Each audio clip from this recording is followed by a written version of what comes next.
Most people assume something simple. If you were born in the United States, there is a record of it.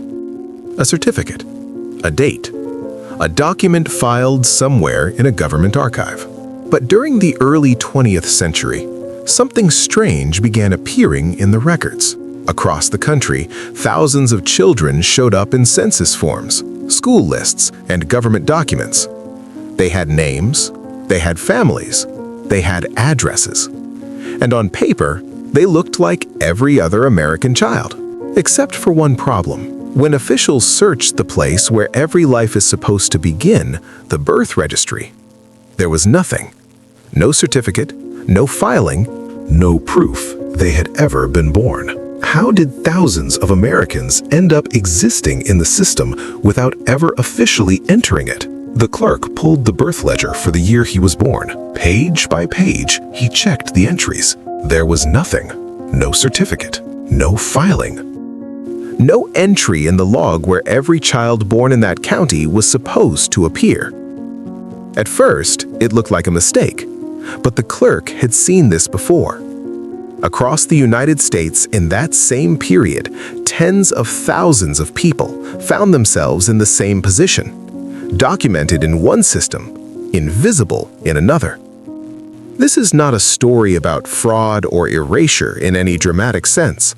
It is a story about how a country assembles the record of its own population, and what happens when the systems meant to do that work are incomplete, uneven, or applied inconsistently across geography, race, and circumstance. The United States did not have a unified national birth registration system for most of its history, which raises a strange possibility. For decades, the country was counting its population without fully recording who had actually been born. And this is where the story becomes easier to understand, because for much of American history, recording a birth was not automatic. In many places, it barely happened at all. In the early 20th century, recording a birth was handled at the state and county level, and the standards varied considerably. Some states required a physician or midwife to file a certificate within a few days of delivery. Others had no mandatory requirement at all. The federal government tracked this gap with growing concern. In 1900, the Census Bureau established what it called the Birth Registration Area, a voluntary system in which states that met certain standards of completeness could be included in national vital statistics. At that point, only 10 states and the District of Columbia qualified. Progress was slow and uneven.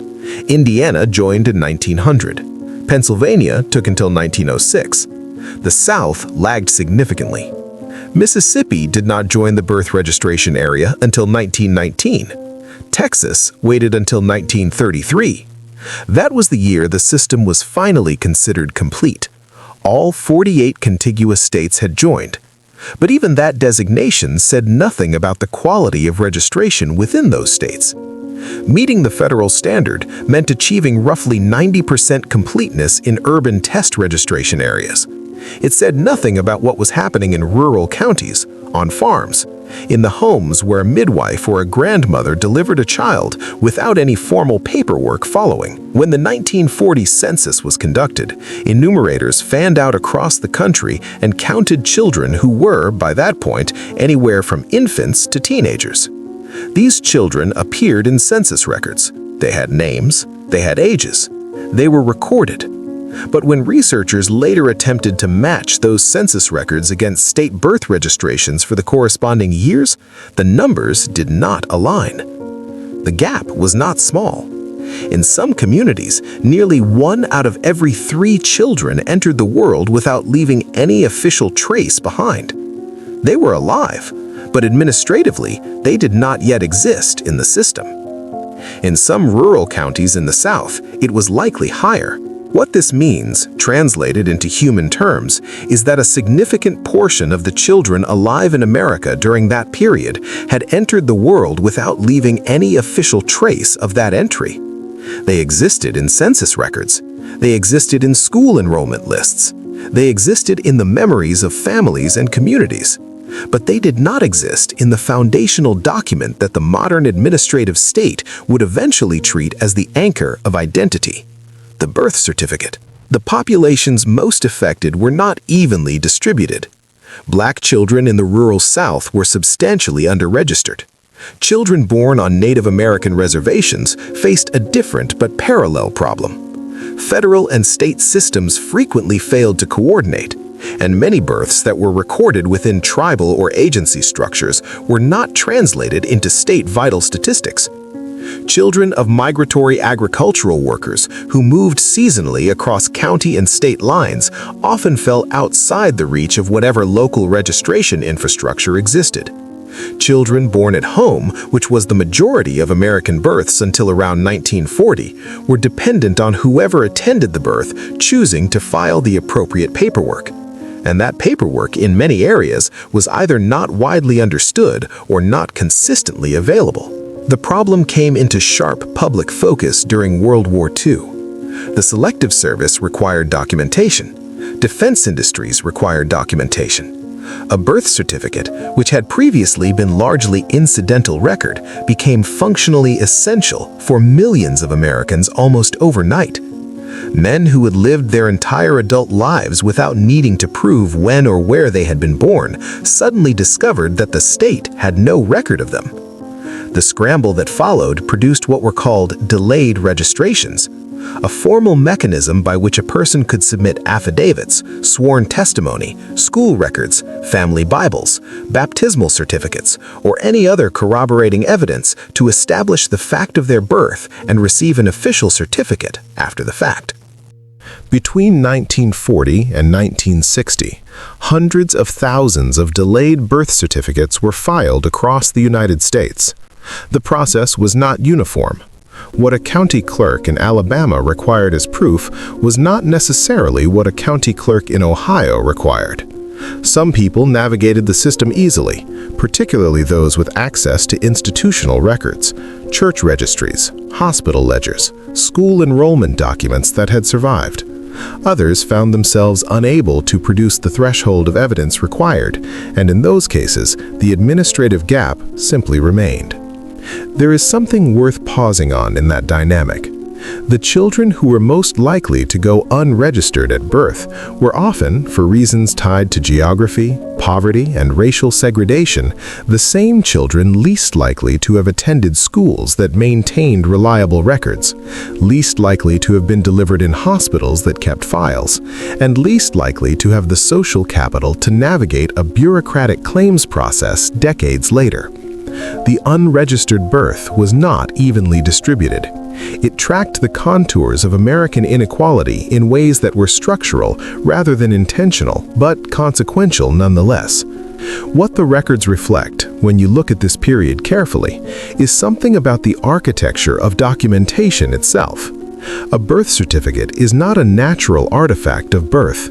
It is a transaction between a private event, the delivery of a child, and a public system designed to log that event. That transaction depends on infrastructure, on forms being available, on the people present at a birth understanding what needs to be filed, on local government having the capacity to receive and preserve those filings, on the filing actually being carried out. When any part of that chain breaks down, the child does not cease to exist. They simply cease to exist in the record. For the children who grew up without that record, the consequences rippled outward in ways that became more significant over time, not less. The New Deal programs of the 1930s introduced Social Security, which required documentation. Veterans benefits after the war required documentation. Driver's licenses, passports, voting registration in jurisdictions that required proof of age, eventually employment verification systems. All of these turned on the birth certificate in ways that earlier generations had never encountered. The administrative architecture of the mid-20th century American state was built, in part, on the assumption that every citizen had a birth record, at a moment when that assumption was plainly untrue. Federal efforts to address the gap continued for decades. Studies conducted in the 1950s and 1960s attempted to model the true rate of birth under registration by matching census data against vital statistics files and calculating the discrepancy. The methodology was imperfect. The gaps in the data meant that the studies were themselves working with incomplete information, trying to measure the size of an absence using tools that were themselves subject to the same archival limitations they were trying to quantify. It is a particular kind of epistemic problem, trying to count what was never counted. Eventually, the system would close the gap. By the end of the 20th century, birth registration in the United States had achieved near universal coverage. Hospital births, which became standard after the 1950s, institutionalized the paperwork at the moment of delivery. The form was filled out before the mother and child went home. The gap that had existed for the first half of the century between children who were born and children who were officially recorded as born closed to a statistical margin. But the people who had been born into that gap did not disappear. Many of them lived long lives. Some of them spent decades navigating the bureaucratic consequences of that original absence, and all of them were products of a period when the country's record-keeping systems and its actual population were quietly out of alignment. Back in that Georgia courthouse in the early 1940s, the young man without a birth certificate was not alone in that waiting room. There were others. The clerk had procedures for this. The county had seen it before. They would gather what documents existed and submit them. It would take time. Eventually, a certificate would be issued, dated for the year of his birth, stamped with the authority of the state, placed into the archive that had been missing him. And from that point forward, the record would look complete. Eventually, the young man left the courthouse with a document, a birth certificate dated for the year he had entered the world, stamped, filed, archived. From that moment forward, the record of his life looked complete. Anyone reading the file years later would assume the system had worked exactly as intended. But hidden inside that paperwork was a quiet truth about how history is recorded. Sometimes the difference between existing and being officially recognized as existing is just a document that arrives decades late.